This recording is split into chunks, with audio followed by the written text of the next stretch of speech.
کون ہے؟ تو عام طور پر کیا جواب دیا جاتا ہے؟ جی معاویہ ابن ابی. کیوں؟ اس لیے کہ آپ صلی اللہ علیہ وسلم کی جو ازواج مطہرات ہیں وہ کون ہیں؟ تمام مسلمانوں کی مائیں ہیں. جیسا قرآن مجید میں ہے وازواجہ امہاتہم، نبی کی بیویاں کیا ہیں؟ مسلمانوں کی. جب آپ کی ماں ہوئی تو ان کے بھائی کون ہوں گے آپ کے؟ جی ماموں. تو حضرت معاویہ رضی اللہ تعالیٰ عنہ جو ایک بڑے مشہور صحابی ہیں، آپ صلی اللہ علیہ وسلم کی خصوصی دعائیں ان کے ساتھ رہی ہیں. آپ صلی اللہ علیہ وسلم کی خصوصی دعائیں، بلکہ ان سے متعلق 2 حدیثیں علامہ البانی رحمہ اللہ نے بھی اپنی صحیح کے اندر صحیحہ کے اندر نقل کی ہے، جس میں سے یہ بھی ہے کہ اے اللہ تبارک و تعالی معاویہ کو علم کتاب دے، اسے حکم میں صحیح چلنے کی توفیق ادا کر، اور اسے عذاب سے تو محفوظ رکھ، اسے تو عذاب سے محفوظ رکھ. یعنی ایک بڑے مشہور صحابی اور آپ صلی اللہ علیہ وسلم کی دعا بھی ان کے ساتھ خصوصی طور پر رہی ہے. ان کا لڑکا کون ہے؟ یزید ہے، جو حضرت حسین رضی اللہ تعالی عنہ کے عہد خلافت میں 25 یا 26 ہجری کو پیدا ہوا ہے. حضرت عثمان کی، حضرت عثمان غنی کے خلافت میں 25 یا 26 ہجری میں اس کی پیدائش ہے. حضرت معاویہ رضی اللہ تعالی عنہ نے اس کی تربیت اور تعلیم کی طرف خصوصی توجہ دی ہے. یہ ایسی چیزیں ہیں جو تاریخ کے اندر موجود ہیں لیکن عام لوگوں کی نظروں سے، کیوں؟ اس لیے کہ اس سے بعد ایسی غلطیاں ہو گئیں جس کا وہ مجرم ہے، اس میں کوئی شک نہیں ہے. کوئی بھی عالم، کوئی بھی امام نہیں کہتا کہ وہ مجرم نہیں ہے. بعد ایسی غلطیاں ہوئی جس کا وہ مجرم ہے کہ ان غلطیوں کی وجہ سے اس کی ساری خوبیاں کیا ہیں؟ اسی راکھ کے اندر دب کر کے رہ گئی ہیں، اسی راکھ میں دب کر کے رہ گئی ہیں. لیکن حضرت معاویہ رضی اللہ تعالیٰ عنہ نے اس کی تربیت کے اوپر بڑی توجہ دی. بلکہ مجھے یاد ہے کہ ایک حضرت علی رضی اللہ عنہ کے ایک صاحبزادے محمد ہیں، حضرت علی رضی اللہ عنہ کے صاحبزادے محمد ہیں، محمد ابن الحنفیہ جن کو کہا جاتا ہے. حضرت حسین رضی اللہ عنہ کے کون سے بھائی ہوئے؟ اللہ کی بھائی ہوئے. باپ ایک ہے اور ماں الگ ہیں، ہے کہ نہیں؟ جسے ہماری زبان میں کیا کہتے ہیں؟ سوتیلے بھائی کہتے ہیں. ہماری زبان میں سوتیلا بھائی کہا جاتا ہے نا. سوتیلے بھائی محمد ابن حنفیہ ہیں. امام ابن کثیر رحمہ اللہ وغیرہ نے اپنی سیرت کتاب بدایہ و نہایہ وغیرہ میں نقل کیا ہے کہ وہ ایک بار گئے حضرت معاویہ ہی رضی اللہ زمانے میں، کہاں گئے؟ دمشق گئے، جہاں پر حضرت معاویہ نے اپنی حکومت رکھی تھی، اور 1 مہینے تک وہاں پر رہے یزید کے ساتھ.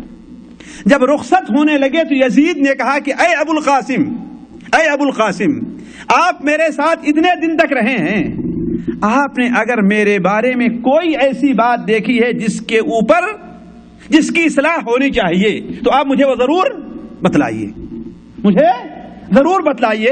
تو حضرت محمد ابن الحنفیہ نے کہا، مجھے علی نے کہا کہ اگر ہم نے کوئی بات دیکھی ہوتی تو بغیر تمہیں ٹوکے ہوئے میں خاموش نہیں رہتا. تو عرض کرنے کا مقصد ہے کہ حضرت معاویہ رضی اللہ عنہ اس کی اچھی تربیت کی، اور اس طریقے سے تربیت کی کہ ہاں جس طریقے سے اس زمانے میں صحابہ کرام اپنی اولاد کی تربیت کیا کرتے تھے.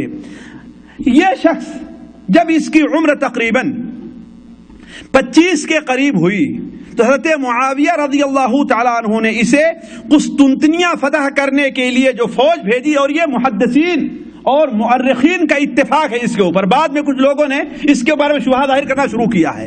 جو فوج بھیجی اور اس فوج کے اندر حضرت عبداللہ ابن عمر رضی اللہ عنہ شریک تھے، حضرت عبداللہ ابن زبیر بھی تھے، حضرت حسین ابن علی رضی اللہ عنہ بھی تھے، حضرت ابو ایوب انصاری، یہ سارے کے سارے لوگ موجود تھے.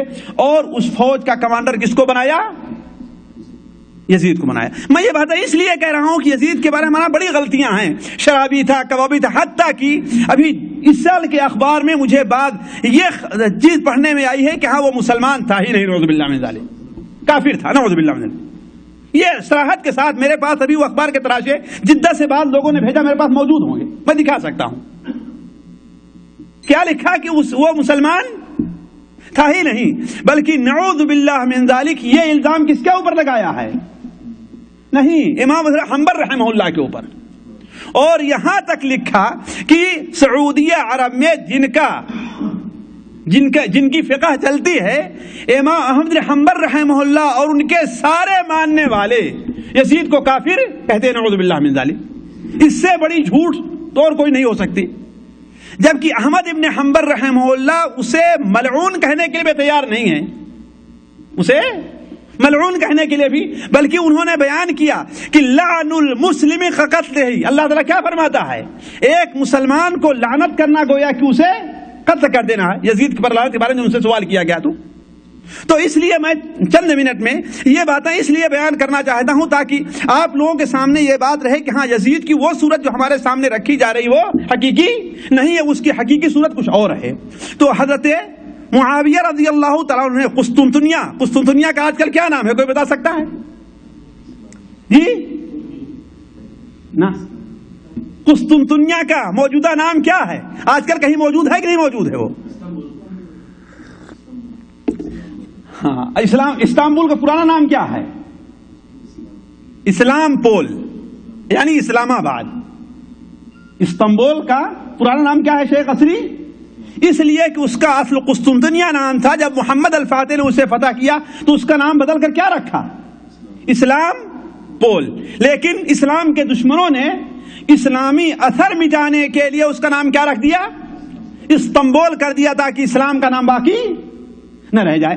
جس طریقے سے مکہ کو مکہ لکھنا آہستہ آہستہ انہوں نے شروع کیا، اردن کو جارڈن کہنا شروع کر دیا ہے نا، دلی کو ڈلہی کہنا ہے کہ نہیں ہے؟ تو یہ اسلام اور مسلمانوں کے دشمن ہیں، ان کی تاریخ سے متعلق جتنی چیزیں ہیں ہر چیز کے اندر وہ تبدیلی کرنا چاہتے ہیں۔ مصر کو کیا کہنے لگے؟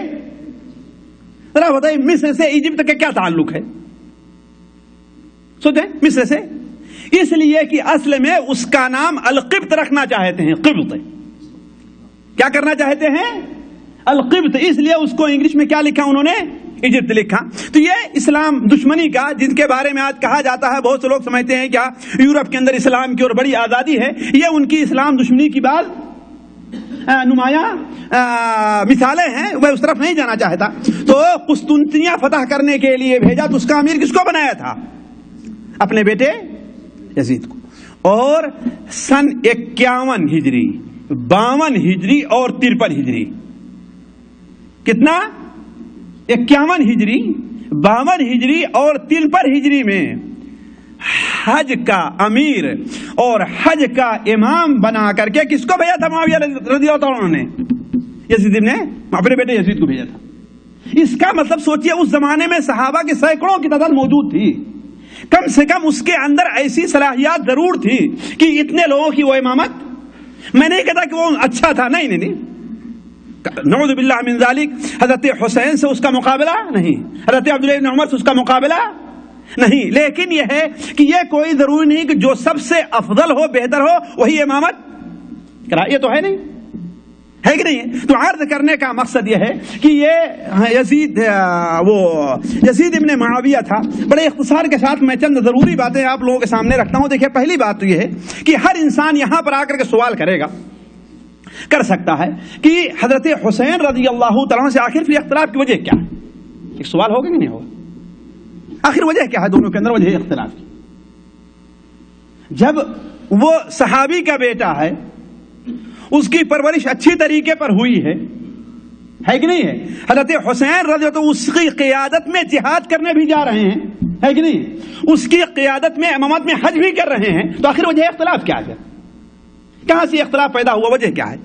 اصل میں دیکھیے، وجہ اختلاف یہ ہے کہ حضرت معاویہ رضی اللہ تعالیٰ عنہ نے حضرت علی رضی اللہ تعالیٰ عنہ کی زندگی تک انہوں نے امارت یا خلافت کا دعویٰ نہیں کیا تھا، لیکن حضرت علی رضی اللہ عنہ جب 40 ہجری کے اندر انتقال ہوا اور حضرت علی رضی اللہ عنہ کے ماننے والوں نے اپنا امیر کس کو بنا لیا؟ حضرت حسن ابن علی رضی اللہ عنہ کو بنا لیا، تو اب حضرت معاویہ رضی اللہ عنہ کے جو ماننے والے تھے ان لوگوں نے حضرت معاویہ کو اپنا خلیفہ اور اپنا امیر ماننا شروع کیا، لیکن مسلمانوں کو، نہ حضرت امیر معاویہ کو نہ حضرت حسن رضی اللہ عنہ کو یہ بات پسند نہیں آئی کہ مسلمانوں کے دو امیر ہوں، لہذا آپس میں ایک دوسرے سے بحث کے لیے، گفتگو کے لیے دونوں اپنی اپنی جگہ سے حرکت میں آئے۔ حضرت معاویہ رضی اللہ عنہ دمشق سے اور حضرت حسن رضی اللہ عنہ کوفہ سے چلے اور صفین یا اسی کے قریب مقام میں دونوں سے ملاقات ہوئی. تو بڑی گفتگو کے بعد حضرت حسن رضی اللہ تعالی عنہ نے اپنے حق سے دستبرداری کر لی. اپنے حق سے دستبرداری کر لی کہ ٹھیک ہے ہم آپ کے ہاتھ اور بیعت کرتے ہیں اور آپ کو خلیفہ مسلمانوں کا بادشاہ ہم تسلیم کرتے ہیں. اور یہ حضرت حسن رضی اللہ عنہ کی خوبی تھی اور آپ صلی اللہ علیہ وسلم کی وہ پیشین گوئی تھی. جیسا کہ صحیح بخاری شریف میں ہے کہ آپ صلی اللہ علیہ وسلم نے کیا بیان فرمایا کہ یہ میرا بیٹا سید اور سردار ہے. حضرت حسن کے بارے میں کیا فرمایا؟ یہ میرا بیٹا سردار ہے، ان قریب اس کے ذریعے اللہ تبارک و تعالی مسلمانوں کی دو بڑی جماعتوں میں، مسلمانوں کے دو بڑے گروپ میں اللہ تعالی صلح کرائے گا، ہے کہ نہیں؟ جس کا اظہار آپ صلی اللہ علیہ وسلم نے بیان فرمایا ہوگا، ظاہر بات 10 ہجری سے پہلے بیان فرمایا ہوگا. اس کا اظہار کب ہوا ہے؟ 47 ہجری یا 41 ہجری کے اندر اس کا اظہار ہوا. اور تمام عالم اسلامی کے خلیفہ کون بن گئے؟ حضرت معاویہ رضی اللہ تعالیٰ عنہ بن گئے. مکہ کے لوگ، مدینہ کے لوگ، کوفہ کے لوگ، بصرہ کے لوگ، عراق کے لوگ، شام کے لوگ، سارے کے سارے لوگوں نے انہیں اپنا خلیفہ تسلیم کر لیا. لیکن حضرت حسین رضی اللہ عنہ تو اس بات پر راضی نہیں تھے، وہ اس پر موافق نہیں تھے. وہ چاہتے تھے کہ نہیں، یہ حق معاویہ کو نہ دیا جائے، خواہ ہمیں قتال ہی کرنا پڑے. لیکن چونکہ بڑے بھائی کی بات تھی اس لیے خاموش رہ گئے. اس کے بعد حضرت حسن رضی اللہ تعالیٰ عنہ کا چند ہی سال کے بعد انتقال ہو گیا. چند ہی سال کے بعد انتقال ہو گیا.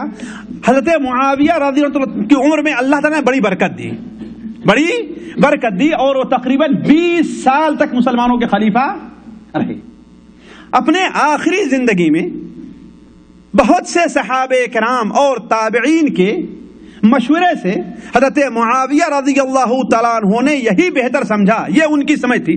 دیکھیے کسی کے بڑے ہونے کا یہ معنی نہیں کہ اس سے غلطی نہیں ہو سکتی، یہ ہو سکتی ہے، لیکن کسی سے غلطی ہونے کا یہ معنی نہیں کہ ہم اس کی غلطیوں کو اچھالتے پھریں. بات صحیح نہیں؟ ایک شرعی قانون میں آپ کو بتا رہا ہوں، شرعی اصول دے رہا ہوں آپ کہ کسی کے بڑے ہونے کا یہ معنی نہیں کہ اس سے غلطی نہیں ہو سکتی. نہیں، غلطیوں سے مبرہ کون ہے؟ صرف اللہ کے نبی ہیں، ہے کہ نہیں ہے؟ اس کے علاوہ جتنے ہیں، بڑے سے بڑا ولی ہو جائے، ہر ایک سے کوتاہی اور غلطی ہوتی ہے کہ نہیں؟ اور نبیوں پر اللہ کی یہ خصوصی رحمت رہتی ہے کہ بسا اوقات اگر ان سے کسی بھی قسم کی لغزش ہوتی ہے تو اللہ تبارک و تعالیٰ ان کی اصلاح فوراً فرما دیتا ہے. لیکن عام لوگوں کو یہ مقام حاصل نہیں ہے. تو کسی کے بڑے ہونے کا یہ معنی نہیں کہ اس سے غلطی نہیں ہوتی، لیکن کسی سے غلطی ہونے کا یہ معنی نہیں ہے کہ ہم اس کی غلطیوں کو اچھالتے پھر اور حدیث مجلس بناتے پھر، خصوصاً صحابہ کرام رضوان اللہ علیہم اجمعین. یہ ہمارے موضوع سے تھوڑی خارج بات ہے لیکن سنتے چلیے. کل انشاءاللہ الغات میں جو میرا درس ہوگا وہ صحابہ کرام سے متعلق اہل سنت والجماعت کا کیا عقیدہ ہے اس پر میں تفصیل سے انشاءاللہ روشنی ڈالوں گا. تو صحابہ کرام سے متعلق اہل سنت والجماعت کا جو عقیدہ ہے وہ یہ ہے کہ خصوصاً ان کے آپسی جو اختلافات ہیں، آپسی جو اختلافات ہیں انہیں حدیث مجلس نہ بنایا جائے، انہیں ابھارا نہ جائے. اسی لیے اللہ کے رسول صلی اللہ علیہ وسلم کا بڑا وضاحت کے ساتھ آپ کا فرمان ہے. آپ نے کیا بیان فرمایا کہ اذا ذکر اصحابی فامسکوا، جہاں میرے صحابہ کا آپس میں اختلاف کا، ان کی لڑائیوں کا، ان کے درمیان فتنہ ہونے کا ذکر آ جائے وہاں پر تم لوگ کیا ہے، بالکل خاموش ہو جاؤ. مجھے یاد ہے کہ امام غزالی رحمہ اللہ، امام نووی رحمہ اللہ، یہ لوگ بڑی صراحت کے ساتھ بیان کرتے ہیں کہ خطبہ کو واعظین حضرات کے لیے یہ جائز نہیں ہے کہ عام لوگوں کے سامنے حضرت حسین رضی اللہ تعالی عنہ کے قتل کے واقعات بیان کیے جائیں. کیوں؟ وجہ اس کی کیا ہے؟ وجہ اس کی کیا ہے کہ لوگ بعض سلف امت کے بارے میں بدگمانی کے شکار، مثال کے طور پر سب سے پہلی بدگمانی یہ پیدا ہوگی کہ وہ نواسے رسول ہیں، اللہ کے رسول صلی اللہ علیہ وسلم کے دنیا میں پھول ہیں، جنت کے نوجوانوں کے سردار ہیں، اللہ کے رسول صلی اللہ علیہ وسلم کو ان کا رونا تکلیف دیتا تھا، حضرت علی و فاطمہ کے چاند ہیں، دل کے سرور ہیں، آنکھوں کے نور ہیں، اس کے باوجود صحابہ کرام اس دنیا میں موجود تھے لیکن پھر بھی لوگوں نے ان کی مدد نہیں کی. یہ کیسے لوگ تھے؟ آ سکتی بات نہیں آتی ہے اور ہر انسان سوچنے پر مجبور ہوتا ہے. اسی لیے علماء نے کہا ہے کہ ان کے شہادت کا جو واقعہ پیش آیا ہے عوام کے سامنے اسے بیان نہ کیا جائے. اسی لیے واللہ آپ تاریخ کی جو پڑھے لکھے لوگ ہیں تاریخ کی کتابیں اٹھا کر کے دیکھ لیں، چاہے سنیوں کی لکھی ہوئی کتابیں ہیں یا شیعوں کی کتابیں ہیں، اس میں آپ دیکھیں گے شیعوں کے علاوہ سنیوں کی روایتیں آپ کو شاید ہی کہیں مل جائیں. کیوں؟ اس لیے کہ وہ لوگ اس موضوع کو اٹھانا کیوں؟ اس لیے کہ اس کے خطرناک نتائج، اس کے برے نتائج ان کے سامنے موجود تھے. تو عرض کرنے کے حضرت حسین رضی اللہ تعالی عنہ اپنے بھائی کے اس عمل پر راضی نہیں تھے، لیکن بھائی کے احترام میں وہ خاموش رہ گئے. جب حضرت معاویہ رضی اللہ تعالی عنہ نے اپنے آخری دور خلافت میں صحابہ کرام کے مشورے سے اور بڑے بڑے تابعین کے مشورے سے یزید کو اپنا ولی عہد بنانا چاہا، اور حضرت معاویہ رضی اللہ عنہ کی جو اصل رائے تھی وہ یہ تھی کہ مسلمانوں کا خون بہت بہہ چکا ہے، اب اگر بغیر کسی کو خلیفہ مقرر کیے ہوئے چھوڑا جاتا ہے امت کو تو خون اور بہے گا. اور اس وقت سب سے بڑی طاقت جو مانی جاتی تھی وہ شام کے لوگوں کی طاقت تھی. اس کا اندازہ اگر کچھ لوگ تاریخ پڑھے ہوئے ہیں تو اندازہ لگا سکتے ہیں کہ حضرت معاویہ رضی کے انتقال اور یزید کے انتقال کے بعد کتنے فتنے کھڑے ہوئے ہیں. لیکن جیت کس کا ہوئی ہے؟ جی شامیوں کی نا. مروان اور عبد الملک ابن مروان ہی کے لشکر جو شامیوں تھا انہیں کو ہوئی نا. حالانکہ کتنے فتنے اٹھے عراق کے اندر، حسین ابن نمیر کا فتنہ ہے کہ نہیں، اہل مدینہ اور اہل مکہ، حتیٰ کہ عالم اسلامی کے زیادہ تر لوگوں نے حضرت عبداللہ ابن زبیر کی کہ حضرت بیعت کر لی تھی، لیکن پھر بھی جیت کس کو ہوئی؟ جی اہل شام کو. تو سب سے مضبوط طاقت اس وقت فوج اہل شام کی مانی جاتی تھی، اور وہ لوگ بنو امیہ میں سے کسی دوسرے کی امامت پر جلدی راضی ہونے والے نہیں تھے. اس لیے اسی مصلحت کے پیش نظر حضرت معاویہ رضی اللہ تعالیٰ عنہ نے اپنے بیٹے کو خلیفہ نامزد کیا، جس کی مخالفت حضرت عبداللہ ابن زبیر نے کی، حضرت شروع میں عبداللہ ابن عمر نے بھی کی، حضرت حسین رضی اللہ عنہ بھی کی، حضرت عبد الرحمن بن نبی بکر نے بھی کی. یعنی اس طریقے سے بہت سے لوگوں نے اس کی مخالفت کی، ان کی مخالفت کی. لیکن عام طور پر لوگوں نے جب مان لیا تو جب ان کے حضرت معاویہ کی وفات کا معاملہ آیا اور یزید کے ہاتھ پر بیعت ہونے لگی تو یزید نے مدینہ کا جو حاکم تھا ولید ابن عقبہ ابن ابی معیط، اس سے کہا کہ خصوصی طور پر ان لوگوں سے بیعت لے لو. کن سے؟ عبداللہ ابن عمر سے، عبداللہ ابن زبیر سے، حضرت حسین رضی اللہ عنہ سے، اور اس قسم کے لوگوں سے. تو ان لوگوں نے سے جب کہا گیا مہلت مانگی، اور مہلت مانگ کر کے چپکے سے نکل کر کہاں چلے گئے؟ مکہ مکرمہ چلے گئے. علی کل حال تو کہنے کا مطلب کہ اصل میں یہ وجہ ہے اختلاف تھی حضرت حسین رضی اللہ عنہ کی اور حضرت یزید کی. ورنہ یہ بات آپ لوگ دیکھ لیں کہ یزید میں اور حضرت حسین میں کوئی مقابلہ نہیں ہے.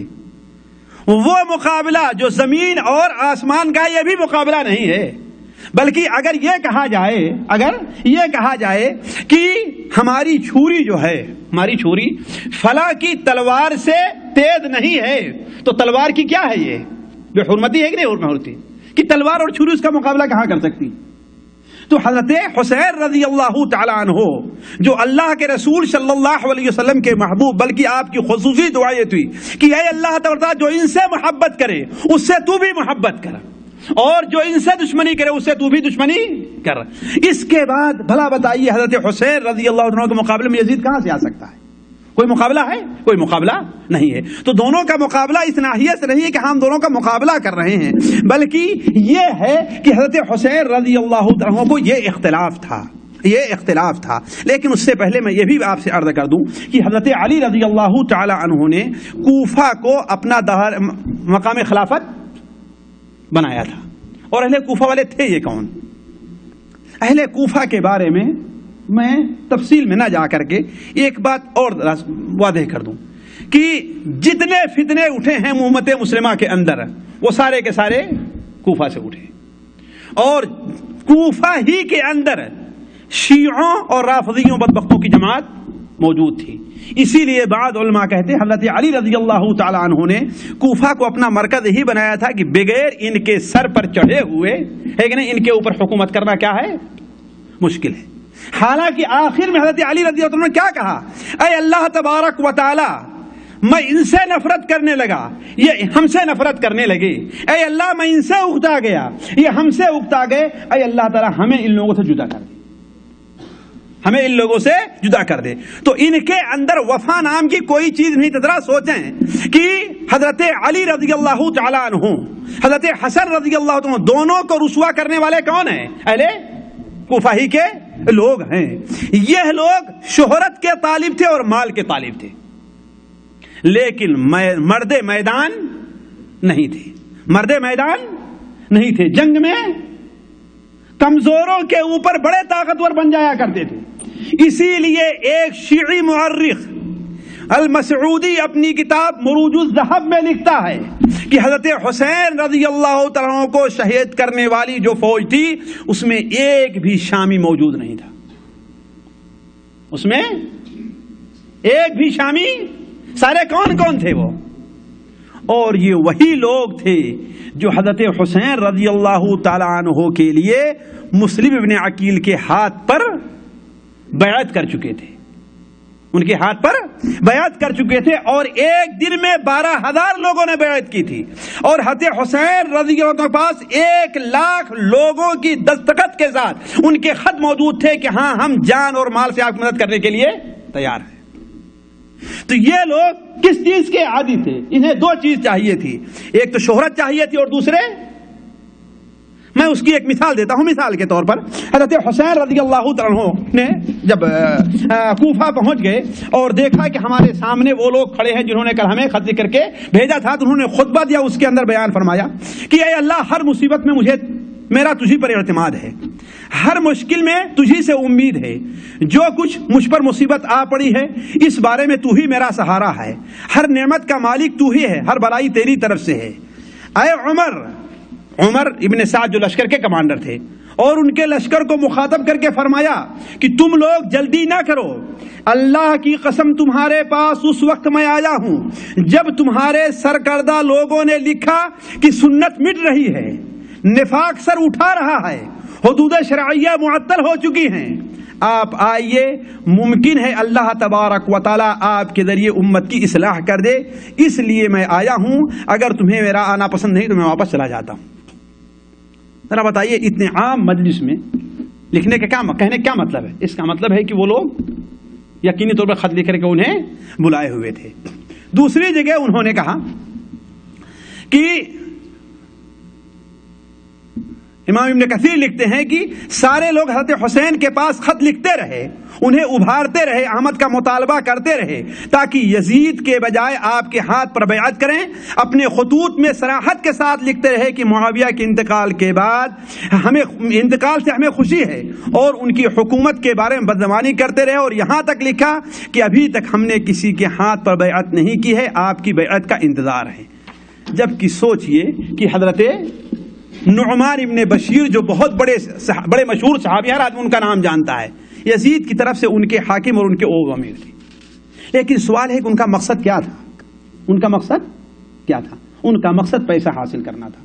میں اس تفصیل میں نہیں جانا چاہتا، حالانکہ میرے پاس کئی ایک مثال موجود ہیں، لیکن صرف میں جو ہے دو مثال دے کر کے دیتا ہوں۔ پہلی مثال یہ ہے کہ حضرت حسین رضی اللہ تعالی عنہ جب عبید اللہ ابن زیاد کے فوج کے مقابل میں کھڑے ہو گئے، جبکہ دونوں فوجوں کا کیا مقابلہ تھا، اس طرف کہا جاتا ہے، شیعوں ہی کی روایتیں ہیں کہ 4,000 کی فوج تھی، اور اس طرف جو ہے بہت جگہ کہا گیا 150 یا 300 آدمی موجود تھے، 300 آدمی موجود تھے۔ ظاہر بات 4,000 اور 300 کو کوئی مقابلہ نہیں ہے، اور میں سمجھتا ہوں کہ اس میں بھی شیعوں کی کیا ہے، مبالغہ آمیزی ہے، اس لیے کہ یہ ساری روایتیں بیان کرنے والے یا تو نصر بن مزاحم ہے، یا لوط بن یحییٰ ابو مخنف جسے میں ابو مخنث کہتا ہوں وہ ہے کہ نہیں ہے، یہ سارے کے سارے کیا ہیں، سارے کے سارے پکے شیعی اور رافضی ہیں، تمام علماء اہل سنت والجماعت اس پر متفق ہیں کہ کذاب اور جھوٹے ہیں سارے کے سارے. یہ ساری تفصیل وہی نقل کرنے والے ہیں. وہ بیان کرتے ہیں کہ ان میں سے 2 آدمی بھاگ کر کے حضرت حسین رضی اللہ عنہ جا کر کے مل گئے. تو ان میں سے ایک سے حضرت حسین رضی اللہ عنہ نے پوچھا کہ جس کا نام عبداللہ مجمع ابن عبداللہ العامری تھا, انہوں نے پوچھا کہ اہل کوفہ کے بارے میں کیا کہتے ہو تم؟ کہا کہ دیکھو اہل کوفہ کے جتنے سرکردہ لوگ ہیں انہوں نے اپنی جھولیاں بھر لی ہیں. کیا جواب دیا؟ کہ جتنے سرکردہ لوگ ہیں انہوں نے اپنی جھولیاں بھر لی ہیں, انہیں خوب رشوت دی گئی ہے, اور جو عام لوگ ہیں ان کا دل تو آپ کے ساتھ ہے لیکن کل ان میں سے ہر ایک کی تلوار آپ کے لیے تیار رہے گی. آپ کے لیے نہیں بلکہ آپ کے خلاف ہر ایک کی تلوار رہے گی. اور سب سے بڑا تعجب مجھے جس واقعے پر ہوا جسے امام محمد ابن سعد الزہری اپنی کتاب طبقات ابن سعد میں نقل کرتے ہیں, طبقات ابن سعد میں نقل کرتے ہیں کہ علی ابن حسین ابن علی زین العابدین جن کی عمر تقریباً 13-14 سال تھی, اور یہ وہ اکیلے نوجوان تھے جو محفوظ رہ گئے تھے قتل ہونے سے. کہاں؟ کربلا کے میدان میں, اس لیے کہ وہ کیا تھے؟ بیمار تھے. اس لیے کہ وہ بیمار تھے.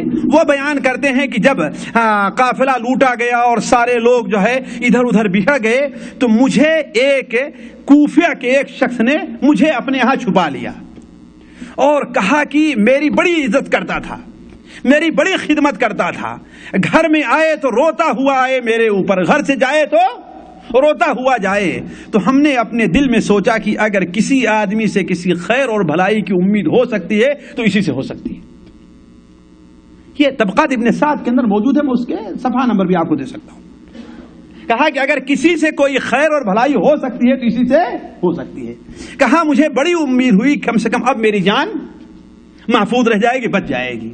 کہا اتنے میں دروازے پر اعلان ہوتا ہے عبیداللہ ابن زیاد کی طرف سے کہ علی ابن حسین ابن علی جس کے پاس ہوں یا جنہیں مل جائیں وہ لا کر کے انہیں حاضر کرے, انہیں 300 درہم دیا جائے گا اسے. جیسے آج کل اخبارات میں اعلان ہوتا ہے نا, فلاں آدمی غائب ہو گیا لے کر کے اسے اتنا انعام ہے. اسی طریقے سے عبیداللہ ابن زیاد بدبخت نے کیا اعلان کیا کہ جو علی ابن حسین ابن علی کو لے کر کے آئے اسے کتنا ملے گا؟ 300 درہم. کہا وہی شخص جو مجھے چھپایا تھا اور رو رہا تھا, کیا میں دیکھتا ہوں کہ گھر میں روتے ہوئے داخل ہوا, اس کے ہاتھ میں رسی تھی, اس بدبخت نے میرے ہاتھ کو میری گردنوں میں باندھا اور لے جا کر کے مجھے ان کے حوالے کر دیا, اور میں دیکھ رہا ہوں 300 درہم قبول کر رہا ہے.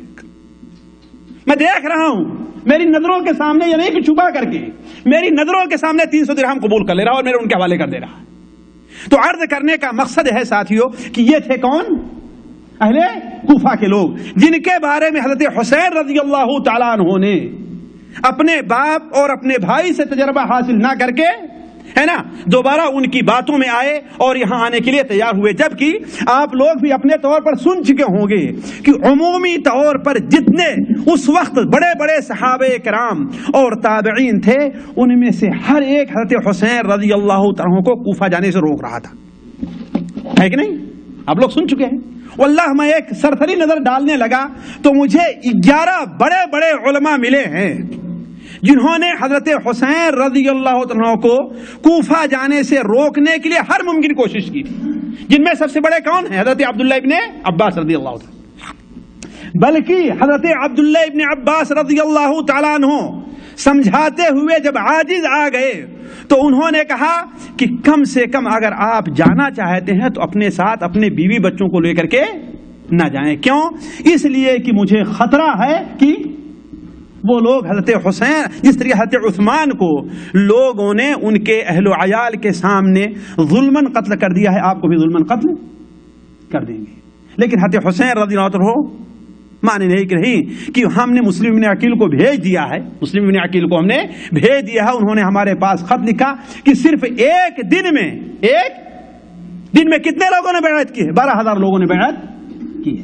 بلکہ حضرت عبداللہ ابن عباس نے آخر میں کیا کہا کہ واللہ اگر میں یہ سمجھتا کہ آپ کے اونٹنی کے سامنے میں لیٹ جاؤں گا, آپ کی اونٹنی مجھے روننے سے باز رہے گی اور آپ اپنا یہ ارادہ ترک کر دیں گے تو میں یہ کرنے کے لیے تیار تھا. لیکن میں جانتا ہوں کہ آپ نے ایک چیز سوچ لی ہے, اب مانیں گے اسے نہیں.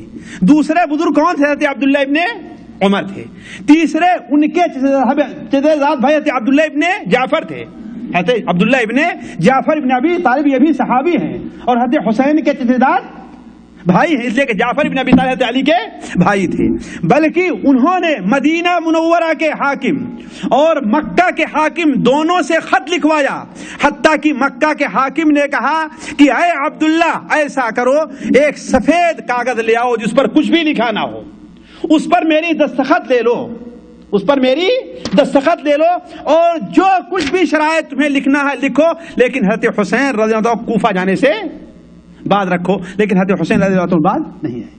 حضرت ابو سعید خدری رضی اللہ تعالیٰ عنہ نے بڑی وضاحت کے ساتھ کہا، انہوں نے کہا کہ اے ابو عبداللہ، میں آپ کے ساتھ خیر خواہی کر رہا ہوں، مجھے آپ پر خطرہ ہے. مجھے یہ خبر ملی ہے کہ کوفہ میں آپ کے شیعہ حضرات نے آپ سے خط و کتابت کی ہے اور آپ کی آمد کے انتظار کر رہے ہیں، لیکن آپ نہ جائیں، کیونکہ میں نے آپ کے والد سے سنا ہے، وہ کہہ رہے تھے کہ اللہ کی قسم میں ان سے اکتا گیا ہوں، ان سے نفرت کرنے لگا ہوں، اور یہ لوگ بھی مجھ سے اکتا گئے ہیں اور نفرت کرنے لگے ہیں، یہ کبھی کسی کے وفادار نہیں ہو سکتے، کبھی کسی کے وفادار نہیں ہو سکتے. اسی طریقے سے ابو بکر ابن عبد الرحمن ابن حارث نے اور ابو واقد لیثی نے، عبداللہ ابن معطی العدوی نے، سارے لوگوں نے مکمل طور پر کوشش کی، لیکن حضرت حسین رضی اللہ تعالیٰ عنہ وہاں جانے سے بعد نہیں آئے. نتیجہ کیا نکلا کہ حضرت حسین رضی اللہ تعالیٰ عنہ راستے ہی میں تھے کہ انہیں عقیل ابن مسلم ابن عقیل کا خط ملتا ہے کہ کوفہ کے لوگوں نے غداری کی ہے، آپ یہاں پر نہ آئیں. ذرا دیکھیں، اتنے واللہ ایک منظر میں آپ کو دکھانا چاہتا ہوں، دادا نہ جائیں. ان کی جو لوگ آج روتے ہیں، سینہ پیٹتے ہیں، مظلوم کے ماتم جو کہتے ہیں نا، بدعات نہیں ہم کرتے ہیں، مظلوم کا ماتم کرتے ہیں. مظلوم کا ماتم نہیں، بلکہ اللہ تبارک و تعالی نے انہیں جو مقام دیا، کس چیز کا مقام دیا ہے؟ شہادت کے مقام پر ہے کہ نہیں؟ بھلا بتائیے، جہاں پر حضرت حسین رضی اللہ عنہ آج خوش ہیں کہ ناراض ہیں؟ وہاں پر مجھے بتائیے آپ لوگ جی. جہاں پر وہ آج موجود ہیں، کہاں پر موجود ہیں؟ جنت میں ہے کہ نہیں ہے؟ اس لیے کہ شہید کی روح کہاں رہتی ہے؟ جنت میں. وہاں پر وہ خوش ہیں کہ ناراض ہیں؟ وہ تو وہاں پر خوش ہیں، اور آپ یہاں پر اپنے سینے کو پیٹ رہے ہیں. یہ کون سی عقل مندی ہے؟ کس عقل میں آنے والی بات ہے؟ کس عقل میں آنے والی بات ہے؟ اور اب رونے اور پیٹنے سے کیا فائدہ ہے؟ اپنی اس غلطی کا تم کوئی مداوا تو کرو کہ تمہارے باپ دادا نے جو کچھ غلطی کی ہے وہ غلطی اب رونے پیٹنے سے نہیں پوری ہوگی. تاریخ کے سامنے صحیح طور پر ان کا جو مقصد تھا، ان کا جو مقصد لے کر کے اٹھے تھے، اسے پورا کرنے کی کوشش کرتے تو ہم سمجھے کہ ہاں بھائی تم سچے ہو. تو مسلم بن عقیل نے جب آئے اور 12,000 لوگوں نے، بلکہ بعض راویوں نے تو 18,000 تک، کیا جیسے تحذیب وغیرہ میں ہے کہ 18,000 تک لوگوں نے ان کے ہاتھ پر، 17,000 لوگوں نے ان کے ہاتھ پر بیعت کر لی تھی. لیکن ہوا کیا؟ عبیداللہ ابن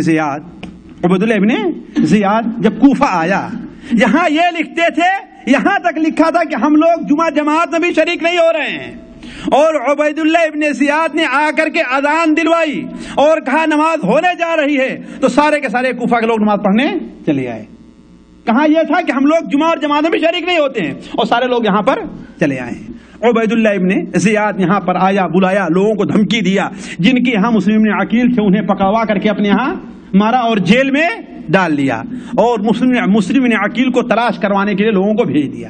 جب مسلم بن عقیل نے سمجھا کہ اب معاملہ گڑبڑ ہو چکا ہے اور عبیداللہ ابن زیاد کے پاس کوئی فوج نہیں ہے، تو جہاد کا اعلان کر دیا اور 4,000 لوگوں کو لے کر کے قصر عمارہ کو گھیر لیا. کتنا دیکھیں، 4,000 لوگوں کو لے کر قصر عمارہ کو گھیر لیا. لیکن عبیداللہ ابن زیاد نے، جو ظاہر بات ہے جو بدبخت ہوتا ہے بڑا چالاک بھی ہوتا ہے، جو عقل مند ہوتا ہے وہ بڑا، جو شیطان ہوتا ہے شرارتی ہوتا ہے وہ بڑا عقل مند بھی ہوا کرتا ہے. اپنے مطلب کے لیے اس نے کوفہ کے سرداروں کو کیا کیا تھا؟ اپنے پاس بلا لیا تھا اور کوفہ کے سرداروں سے کہا کہ جاؤ سارے لوگوں کو لالچ دو اور ان سے کہو کہ واپس چلے جائیں، ہے کہ نہیں؟ چنانچہ سارے کے سارے سردار جب اٹھ کر کے آئے ہیں، اوپر سے بات کیا ہے، تو حضرت مسلم ابن عقیل کے پاس بعض روایات میں آتا ہے کہ 1000 لوگ بھی نہیں رہ گئے بلکہ 100 لوگ بھی نہیں رہ گئے، 3 لوگ رہ گئے، شام ہوتے ہوتے ان کے پاس ایک آدمی بھی نہیں، ان کے ساتھ ایک آدمی بھی نہیں رہ گیا، شام ہوتے ہوتے ایک آدمی بھی ان کے پاس نہیں رہ گیا۔ اور جب انہیں گرفتار کیا گیا تو انہوں نے خط لکھوایا کس کو؟ حضرت حسین رضی اللہ عنہ، جہاں تک آپ آئے ہیں اور وہاں سے واپس چلے جائیں، لیکن اللہ تبارک و تعالیٰ کو کچھ اور ہی مقدر تھا۔ یہاں پر آ کر کے ایک نقطہ میں اور آپ کے سامنے رکھ دوں، اس لیے کہ بہت لوگوں کے ذہن میں بات کھٹکتی ہوگی کہ دیکھیے حضرت حسین رضی اللہ تعالی عنہ اللہ تبارک و تعالیٰ کے اتنے پیارے تھے، اللہ کے رسول صلی اللہ علیہ وسلم کے اتنے محبوب تھے، لیکن آخر ان کے اوپر مصیبت اور پریشانی آئی کیوں؟ ایک سوال ہے نا، لوگ کر سکتے ہیں نا، آخر ان کے اوپر اتنی مصیبت، جہاں جیسا کہ بیان کیا جاتا ہے، حالانکہ اس میں بہت بڑا مبالغہ ہے کہ ان کا پانی بند کر لیا گیا، اور یہ ساری کے ساری جو ہے قصے اور کہانیاں ہیں ساتھیوں، اس کی حیثیت اس سے زیادہ نہیں جو آپ لوگ جو ہے اسکرین کے اوپر کوئی ڈرامہ اور کوئی قصہ دیکھتے ہیں۔ اس سے انکار نہیں کہ انہیں قتل کیا گیا، نعوذ باللہ من ذالک، لیکن جن لوگوں نے بلایا تھا انہی لوگوں نے قتل کیا ہے۔ بلکہ میں تو اس نتیجے پر پہنچا ہوں تاریخ کے مطالعہ سے، اور آج 10 سال سے میرا اس سلسلے میں یہ موضوع رہا ہے کہ عبید اللہ ابن زیاد بھی حضرت حسین رضی اللہ عنہ قتل کرنا نہیں چاہتا تھا، اور میرے پاس تاریخی شواہد موجود ہے۔ امام ذہبی رحمہ اللہ السیر کے اندر، سیر اعلام النبلاء میں، امام ابن کثیر رحمہ اللہ اپنی کتاب البدایہ والنہایہ میں نقل کرتے ہیں کہ عبید اللہ ابن زیاد کے سامنے جب حضرت حسین رضی اللہ عنہ کی یہ بات پیش کی گئی کہ مجھے 3 باتوں میں سے کسی ایک کے قبول کرنے کا اختیار دے دو، پہلی بات کیا ہے کہ میں جدھر سے آیا ہوں یعنی مکہ وہاں واپس چلا جاؤں، ہے کہ نہیں؟ اور یہ بات شیعوں ہی کی لکھی ہوئی ہے، سنیوں کی لکھی ہوئی نہیں ہے۔ دوسری بات کیا ہے کہ مجھے یزید کے پاس جانے دو۔ البدایہ والنہایہ میں امیر المؤمنین کا لفظ ہے کہ مجھے امیر المؤمنین یزید کے پاس جانے دو، میں اس کے ساتھ اپنا معاملہ حل کر لیتا ہوں۔ وہ بدبخت لوگ کہاں ہیں جو یزید کو کافر، فاسق اور شرابی کہتے ہیں؟ حضرت حسین ان کے پاس جانے کے لیے تیار کیوں ہوئے؟ اگر کافر تھا وہ، ہے نا، اگر فاسق اور شرابی تھا تو اس کے پاس جانے کے لیے تیار کیوں ہوئے؟ تیسرا سوال کیا تھا جی؟ تیسرا سوال یہ تھا کہ مجھے اگر تم ان دونوں پر راضی نہیں ہو تو مسلمانوں کے بڑے سرحدی علاقے ہیں، مجھے چھوڑ دو، میں ادھر جا کر کے جہاد کرتے ہوئے اللہ تعالیٰ کے راستے میں اپنی جان دے دوں گا، تم لوگوں نے مجھے بڑا رسوا کیا ہے۔ یہ 3 مطالبہ تھا کہ مطالبہ نہیں تھا؟ پڑھا ہے آپ لوگوں نے کہ نہیں پڑھا ہے؟ لیکن تاریخ یہ بھی بتاتی ہے کہ ہاں عبید اللہ ابن زیاد کے سامنے جب بات پیش ہوئی تو کہا کہ اس میں کوئی حرج نہیں ہے، لیکن کوفہ والوں نے یہ بات ماننے نہیں دیا، خصوصی طور پر شمر دل جوشن جو کوفہ کا بہت بڑا کمانڈر تھا، اس نے کہا کہ نہیں، اسے مجبور کیجئے کہ آپ کے سامنے ایک خادم اور ایک غلام کے طریقے سے بن کر کے آئے، قیدی بن کر کے آئے، تب تو آپ اس کی بات مانیے، آپ جو اس کے بارے میں فیصلہ کریں، یزید کا معاملہ بھی چھوڑ دیجیے۔ لیکن حضرت حسین رضی اس کے اوپر راضی نہیں ہوئے۔ سوال یہ ہے کہ آخر کوفہ والوں نے عبید اللہ ابن زیاد پر اتنا زور کیوں ڈالا بھائی؟ اس لیے ڈالا، وہ جانتے تھے کہ ہمارے خطوط حسین ان کے پاس موجود ہیں، حضرت حسین کے پاس۔ اگر مکہ چلے گئے یا یزید کے پاس چلے گئے یا کہیں بھی چلے گئے تو یہ راز جو ہمارے خطوط لکھنے کا ہے وہ پوشیدہ نہیں رہے گا، ایک دن کھل جائے گا، ایک دن کھلے گا، اور اگر کھل گیا تو ہماری گردن ناپ دی جائے گی۔ لہذا ایسا کرو کہ انہیں کہیں نہ جانے دو، یہیں پر ان کا معاملہ صاف کر دو تاکہ ہماری بات آگے تک نہ پہنچ پائے۔ اسی لیے خود شیعی روایات کے اندر موجود ہے کہ ان کے خیمے کو آگ لگا دی گئی۔ ان کے خیمے کو کیوں؟ آخر وجہ کیا تھی؟ وجہ کیا تھی؟ تاکہ جو خطوط موجود ہیں، اس لیے کہ 2 بورا خط کا ذکر آتا ہے، خرجین من الرسائل، خرجین من الصحائف، 2 بورا خط حضرت حسین کے پاس موجود تھا، اس لیے کہ 1-2 لوگوں نہیں بلکہ 1,00,000 لوگوں کی دستخط موجود تھی ان کے اوپر۔ تو یہ اصل مسئلہ ہے ساتھیوں، یہ مقصد تھا کوفیوں کا۔ اسی لیے حضرت حسین رضی اللہ تعالی عنہ کو شہید کر دیا گیا اور سارے جو ان کے شواہد موجود تھے وہاں پر انہیں ضائع بھی کر دیا گیا۔ میں اصل میں اب ایک اور نقطے کی طرف آتا ہوں، اس لیے بات کو مختصر کر رہا ہوں۔ دیکھیے، پہلی بات تو یہ ہے کہ بڑے اختصار کے ساتھ کہ یزید کے اوپر، دیکھیے ایک بات اور عرض کر دوں، یزید سے ہمیں محبت نہیں ہے۔ عام مسلمان حاکموں کے طریقے سے یزید بھی ایک حاکم تھا، اور ابھی اگر وقت ملا تو میں چند شواہد علماء اہل سنت والجماعت کے، جو اہل سنت والجماعت آج اپنے کو کہہ رہے ہیں سنی لوگ ہیں نا، وہ سن کر کے مسلمان ہونے والے، ان کی بات نہیں ہے۔ علماء اہل سنت والجماعت ائمہ جن کا بات کا اعتبار ہے، جن کی کتابیں ہیں، ان کی کیا رائے ہے یزید کے معاملے میں آپ کے سامنے رکھتا ہوں۔ لیکن پہلے میں عرض کر دوں کہ یزید سے ہمیں محبت نہیں ہے، یزید سے محبت نہیں ہے، لیکن ہم یہ بھی نہیں چاہتے کہ کسی مسلمان کے بارے میں غلط خیالات اور غلط تصورات اپنے ذہن کے اندر رکھا جائے۔ کیوں؟ اس لیے کہ ہمارا مذہب اور ہماری شریعت اس کی اجازت نہیں دیتی۔ پہلا الزام یزید ابن معاویہ کے اوپر یہ ہے کہ وہ حضرت حسین رضی اللہ تعالیٰ عنہ کا قاتل ہے۔ وقت نہیں ہے کہ میں آپ کے سامنے ان کی شہادت کا واقعہ تھوڑی سی تفصیل کے ساتھ رکھوں، اس لیے کہ تاکہ آپ کے سامنے ظاہر ہو، لیکن یہ کہ آپ لوگوں نے بار بار سنا ہوگا، میں اس طرف نہیں جانا چاہتا۔ لیکن اصل بات یہ ہے کہ میں اس طرف آتا ہوں کہ کیا یقیناً یزید حضرت حسین کا قاتل ہے یا نہیں ہے۔ لیکن میں یہ کہتا ہوں، اور بہت سے علماء کہتے ہیں، علماء سے میری مراد آج کل کے لوگوں کی نہیں ہے، آج کل کے لوگوں سے نہیں ہے، بلکہ پرانے لوگ تاریخ جو لکھنے والے ہیں ان کا کہنا یہ ہے کہ یزید حضرت حسین رضی اللہ تعالیٰ عنہ کا قاتل نہیں ہے۔ کیوں؟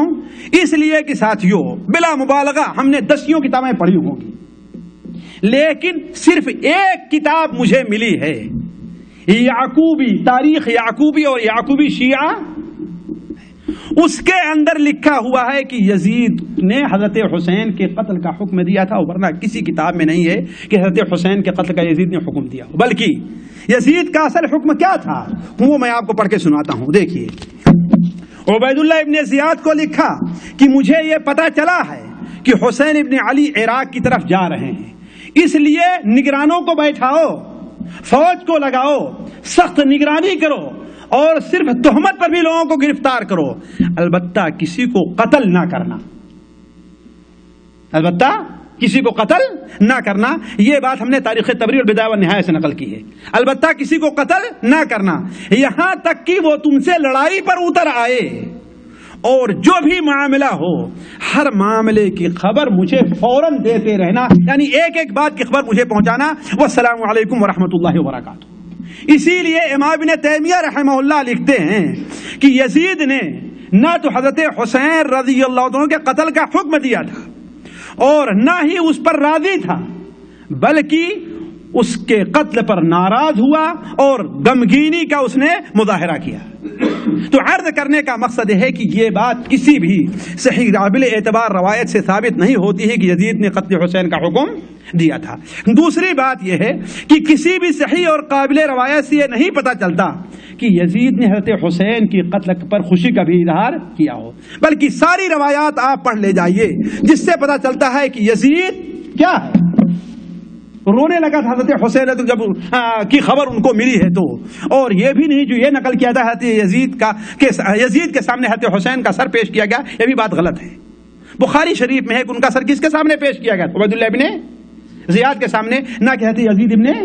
اسی لیے امام ابن کثیر رحمہ اللہ بھی جن سے لوگ نقل کرتے ہیں وہ اپنی کتاب البدایہ والنہایہ میں نقل کرتے ہیں کہ وہ صحیح انہ لم یبعث براس الحسین الی الشام کما سیاتی، حق بات یہ ہے کہ حضرت حسین رضی اللہ عنہ کا سر شام نہیں بھیجا گیا۔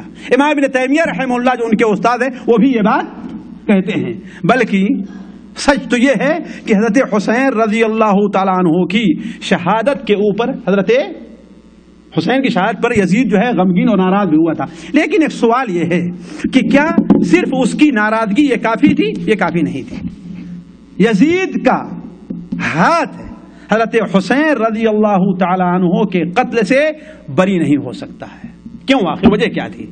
اس لیے کہ وہ حاکم وقت تھا، اسے چاہیے تھا کہ جو لوگ بھی حضرت حسین رضی اللہ عنہ کے قتل میں شریک ہوئے تھے ان میں سے ہر ایک کا محاسبہ کرتا، کم سے کم عبید اللہ ابن زیاد کو اس کے منصب سے ہٹا دیتا اس کے منصب سے ہٹاتا اور اس سے بات پرس کرتا کہ ہم نے تمہیں قتل حسین کا حکم نہیں دیا تھا، تم نے اتنی جرأت کیوں کی، تم نے اتنا بڑا کام کیوں کیا؟ لیکن اس قسم کے کوئی الفاظ اس کے بارے میں پڑھنے میں یا نہیں آتے ہیں کہ اس نے کبھی ایسا کیا ہو.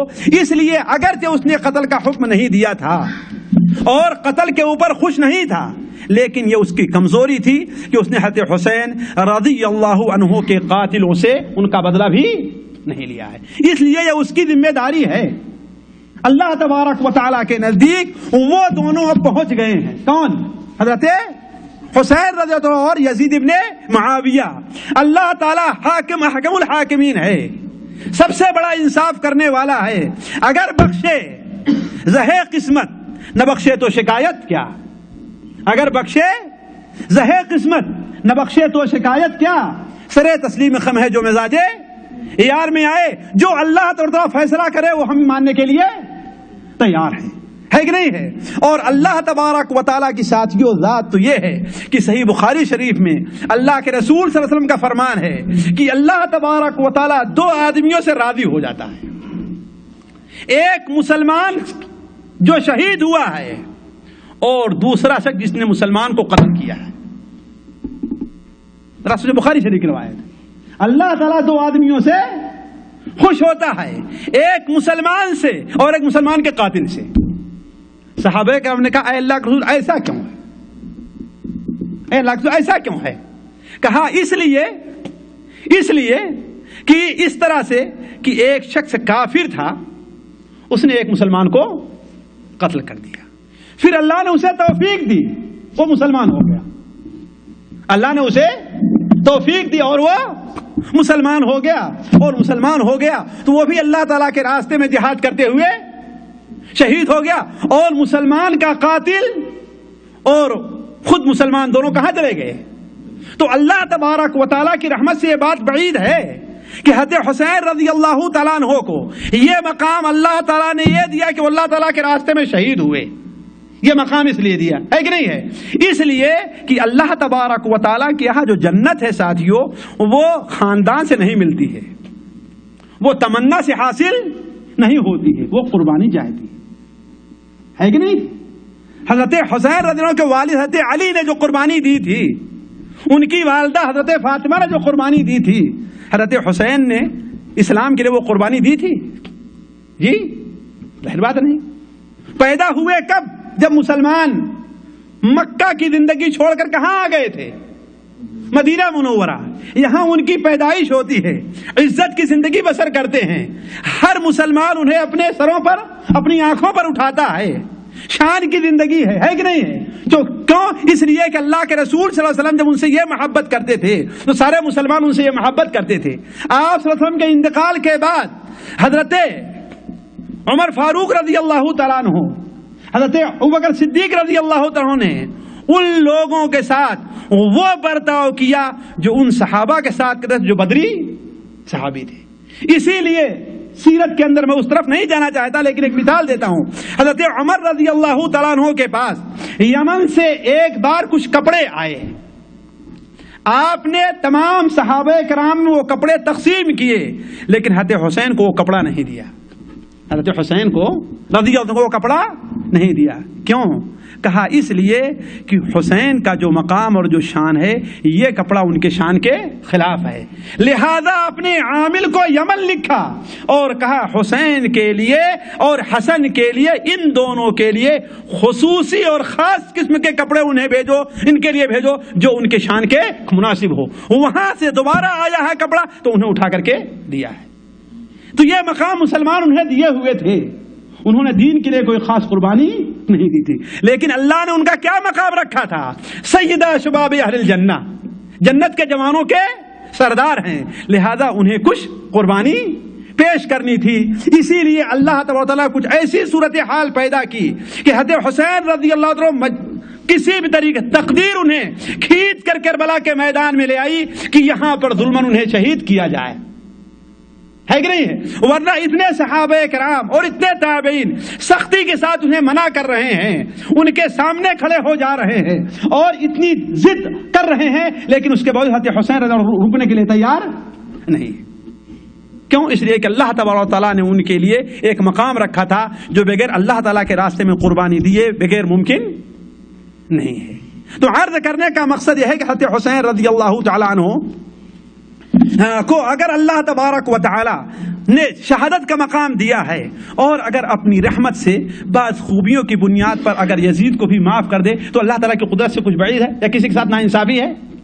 بلکہ ایک حدیث میں پڑھ رہا تھا، وہ حدیث میں علماء نے کلام کیا، علامہ البانی نے بھی اسے ضعیف الترغیب و ترہیب میں لکھا ہے، لیکن اسلامی روح سے دیکھیں کیسے مطابقت رکھی۔ اللہ تبارک و تعالی جنت میں کہ اللہ تعالیٰ کے سامنے دو آدمی حاضر ہوں گے، اللہ تعالیٰ کے سامنے دو آدمی حاضر ہوں گے، ایک شخص وہ ہے جس کے اوپر دوسرے کا بڑا حق ہوگا اور دنیا میں وہ حق ادا نہیں کر پائے گا، اور آپ لوگ جانتے ہیں کہ جو حقوق العباد ہیں اسے اللہ تعالیٰ اس وقت تک نہیں معاف کرتا جب تک کہ بندے معاف ہے۔ بات صحیح نہیں صحیح؟ حقوق العباد جو ہیں اللہ تعالیٰ اس وقت تک معاف نہیں کرتا کہ بندے معاف نہ کریں۔ تو قیامت کے دن وہ لے کر کے آئے گا اپنے خصم کو، اپنے مخالف کو، اپنے مدعا علیہ کو، اللہ تعالیٰ کرے گا اللہ بندے اسے تو معاف کر دے۔ اللہ تعالیٰ کیا کہے گا؟ اے بندے تو اسے معاف کر دے۔ اور اللہ تعالیٰ اگر چاہے تو بندوں کے حقوق العباد کو بھی معاف کر سکتا ہے، جیسا کہ مسند احمد وغیرہ میں حضرت عباس ابن مرداس رضی اللہ عنہ کی روایت ہے کہ اللہ کے رسول صلی اللہ علیہ وسلم نے عرفہ کے میدان میں دعا کیا تو اللہ تعالیٰ کے رسول کی ساری دعائیں قبول ہو گئی، البتہ یہ دعا قبول نہیں ہوتی کہ بندوں کے آپس کے جو حقوق ہیں اللہ تعالیٰ اس کے کچھ نرمی کر ان سے بھی معاف کر دے۔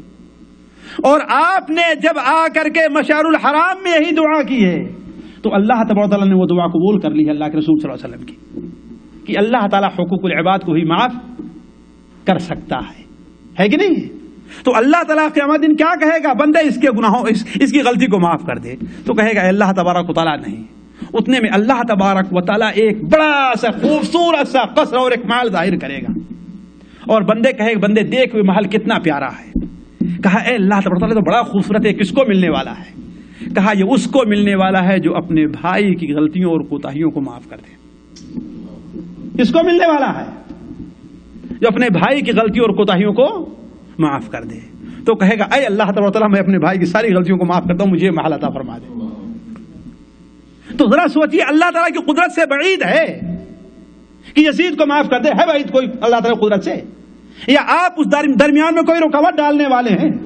اسی لیے ہم نے کہا نا اگر بخشے رہے قسمت، نہ بخشے تو شکایت کیا رہے مزاج، اگر بخشے رہے قسمت سرے تسلیم خم ہے جو مزاج یار میں آئے۔ اور یہ بات میں اپنی طرف سے نہیں کر رہا ہوں، قرآن مجید میں ایک آیت موجود ہے، قرآن مجید میں جی کون سی آیت ہے؟ ان تعذبهم فانهم عبادك وان تغفر لهم فانك انت العزیز الحکیم۔ ذرا سوچیں، ان تعذبهم، حضرت عیسیٰ علیہ السلام اللہ تعالیٰ سے کیا فرمائیں گے؟ اے اللہ تعالیٰ اگر تو انہیں عذاب دے تو یہ تیرے بندے ہیں، کسی کا کوئی دخل نہیں ہے، اللہ تعالیٰ تیرے حکم ہے، لا معقب لحکم ہی، اس کے حکم پر اس کے فیصلے پر کوئی حرف رکھنے والا نہیں ہے، کوئی کلمہ عف پھیرنے والا نہیں، اس کے کلمہ خطا پھیرنے والا نہیں اس کے فیصلے پر اللہ تعالیٰ کے، ہے کہ نہیں؟ ان تعذبهم فانهم عبادك وان تغفر لهم، اے اللہ تعالیٰ اگر تو معاف کر دے تو کیا ہے؟ فانك انت العزیز الحکیم، اے اللہ تعالیٰ تو غالب ہے، تجھے کوئی معاف کرنے پر مجبور کرنے والا نہیں ہے، حکیم ہے، جو فیصلہ کرے گا تیرا فیصلہ حکمت کے اوپر مبنی ہوگا۔ تو اللہ تبارک و تعالیٰ اگر چاہے تو معاف کر سکتا ہے۔ بات کافی ہو گئی۔ دوسرا حضرت حسین کی شہادت کے بعد دوسرا الزام یزید بن معاویہ پر کیا ہے کہ اس نے مدینہ منورہ کے اوپر حملہ کیا تھا۔ ظاہر بات ہے یہ بہت بڑا غلط کام تھا کہ مدینہ منورہ جس کے بارے میں اللہ کے رسول صلی اللہ علیہ وسلم نے فرمایا ہے کہ اللہ تعالیٰ کی اس کے اوپر لعنت ہو جو اہل مدینہ کو ڈرائے اور خوف دلائے، چاہے جائے کہ ان کے اوپر حملہ کیا جائے. لیکن ساتھیوں ذرا ایک طرف اور دیکھیں کہ اگر دنیاوی نقطۂ نظر سے آپ دیکھتے, بلکہ ایک مثال میں دیکھتا ہوں, مجھے بتائیے آپ حرم شریف میں آپ بیٹھے ہوئے ہیں, کہاں بیٹھے ہیں جی؟ حرم شریف میں بیٹھے ہیں. آپ کے جیب میں موبائل ہے. اگر کوئی شخص آپ کا موبائل لے کر کے بھاگے حرم شریف میں تو آپ اسے چھوڑیں گے جی؟ مجھے بتائیے, چھوڑیں گے اس کو آپ؟ بولیے بھائی, آپ لوگ چھوڑیں گے؟ اگر 5,000 آپ کے جیب میں ہو اور کوئی چھین کر کے بھاگے اور خانہ کعبہ کا پردہ پکڑ کھڑا ہو جائے تو آپ اسے چھوڑیں گے جی؟ بس اتنی ہی ہمت ہے آپ لوگوں کی. کہاں بھاگا ہے وہ, کھڑا ہوا ہے جی؟ کہاں ہے وہ؟ خانہ کعبہ کا پردہ پکڑ کر کے کھڑا ہوا ہے. اس سے مبارک جگہ اور کوئی ہوگی؟ لیکن آپ کیا جواب دیں گے کہ حرم شریف کسی باغی کو پناہ نہیں دیتا. یہی کہیں گے نا, حرم شریف کسی باغی کو پناہ نہیں دیتا.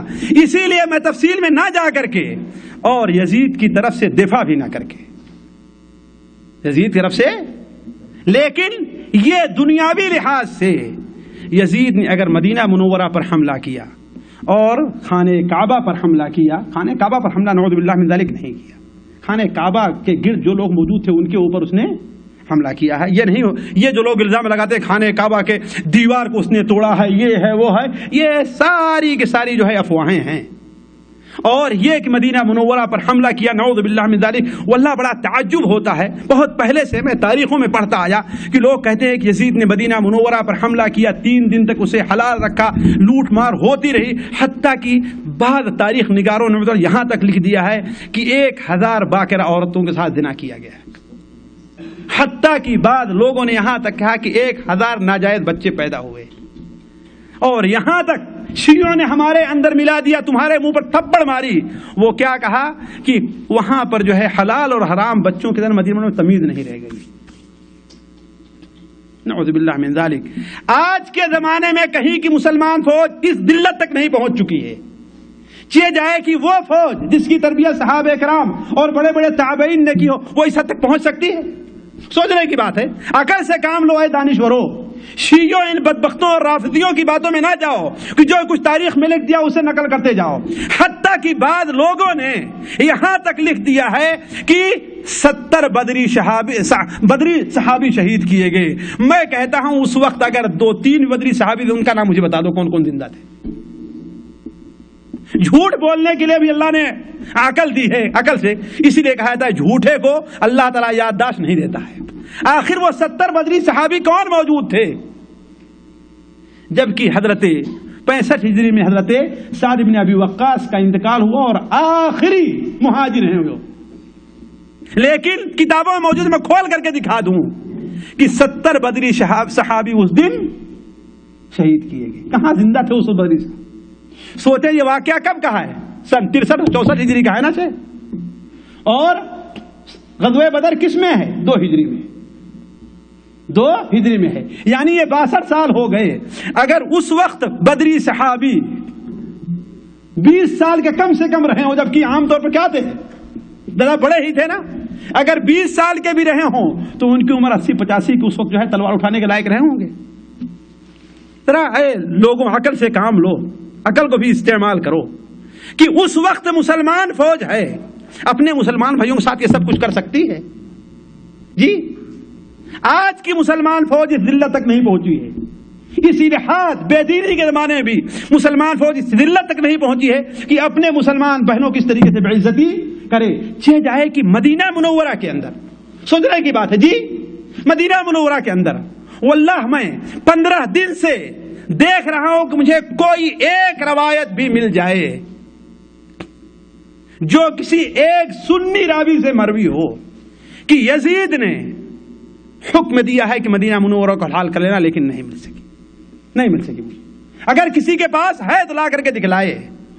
اور یہ کوئی ایک روایت صحیح مل جائے کہ ہاں اس فوج نے اس قسم کی بدتمیزی مدینہ منورہ کے لوگوں کے ساتھ کی تھی, اس میں کوئی شک نہیں. مدینہ منورہ کے لوگ یزید کے باغی بن گئے تھے. اور جو بھی ہم نے مثال دیا کہ اگر ہمارا 5000 3000 اور ایک موبائل غائب ہو جائے پھر بھی ہم اپنے خانہ کعبہ میں کسی کو بخشیں گے نہیں. چھ جائے کہ کسی کا ملک جا رہا ہے تو وہ بخشے گا؟ سوچنے کی بات ہے. ہم یہ نہیں کہتے یہ اس کے لیے جواب تھی. دوسری صورت نکالتا